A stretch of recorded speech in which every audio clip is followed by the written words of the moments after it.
U.S. President Donald Trump spotlighted what he called a great relationship with Venezuela's interim government, highlighting cooperation on strategic issues, including oil supplies and diplomatic engagement. And this follows a recent phone call between Trump and Venezuelan leader Delcy Rodríguez that both leaders described as productive. While speaking to media, he said Washington has worked closely with the leadership that took over after the ouster of Nicolas Maduro, signaling a thaw in ties.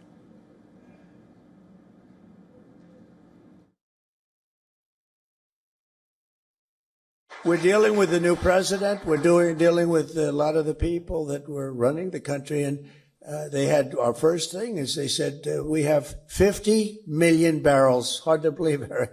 I said, is there such a thing as 50 million barrels? 50 million barrels of oil. And we have to get it processed immediately because we have no room. Will you take it? I said, we'll take it. I didn't have to consult with anybody on that. U.S. Central Intelligence Agency head John Ratcliffe met Rodríguez in Caracas in the highest-level American visit since fall of Maduro. According to U.S. administration officials, they discussed potential opportunities for economic collaboration and that Venezuela can no longer be safe haven for America's adversaries, especially narco-traffickers.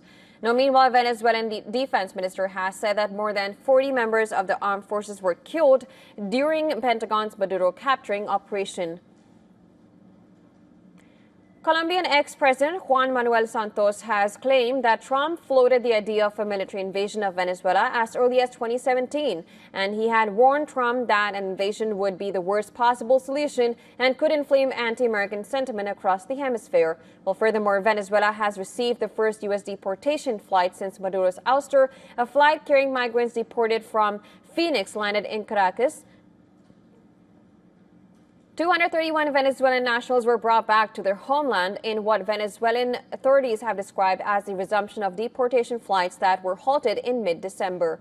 Well, in Caracas, several farmers held a protest in support of Maduro, demanding his immediate release and voiced opposition against his capture by U.S.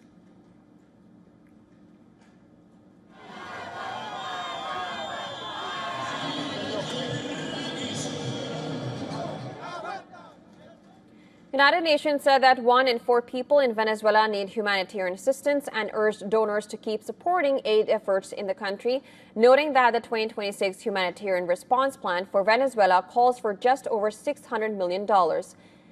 On the other hand, interim President Delcy Rodríguez said the country will begin routing proceeds from oil sales through its central bank as part of efforts to stabilize the economy and manage foreign exchange flows, marking a significant shift in how Caracas handles its energy revenue. The move comes as Venezuela resumes significant oil exports under a new agreement with the U.S.